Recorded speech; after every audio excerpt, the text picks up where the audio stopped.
Ah, la news du jour, ça va pas. Oui, non, parce que tu sais, dans le monde des bisounours, les problèmes n'existent pas. Nous sommes dans un pays magique et merveilleux qu'on appelle la bourse.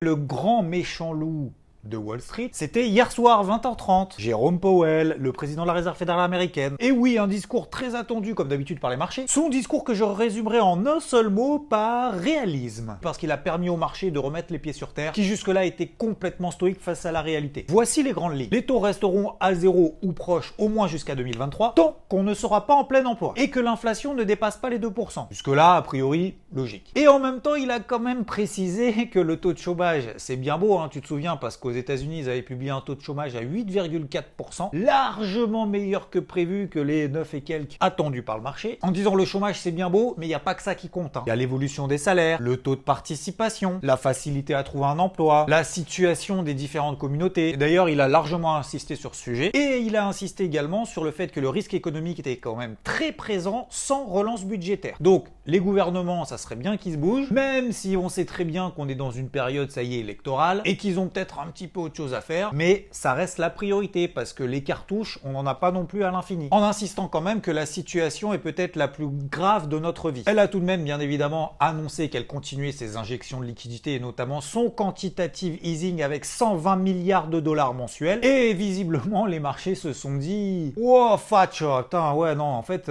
c'est pas beau, quoi. » Bref. A priori, on avait quand même 2-3 qui n'avaient pas l'info. Prise de conscience nécessaire et salutaire des indices qui ont réouvert aux États-Unis, moins 1%. C'est pas dramatique. Et en plus de ça, comme tu le sais, je le partage depuis maintenant quelques temps, les indices américains notamment reviennent sur des niveaux très importants en daily qui matérialisent toujours cette tendance haussière au travers de ces canaux ascendants. Donc oui, pour cette fin de semaine, on est sur le fil du rasoir. Bref, c'est la news du jour qui fait bouger les marchés et qui apporte un peu de volatilité, mais c'est pas un scoop non plus. Alors, oui, effectivement, c'est plus une bougie qu'un graphique, tout simplement parce que c'est l'introduction, l'IPO de Snowflake. Oui, on connaissait le nuage, voici donc le flocon de neige. Pourquoi je parle de nuage? Tout simplement parce que son activité a quand même une relation relativement étroite avec le cloud.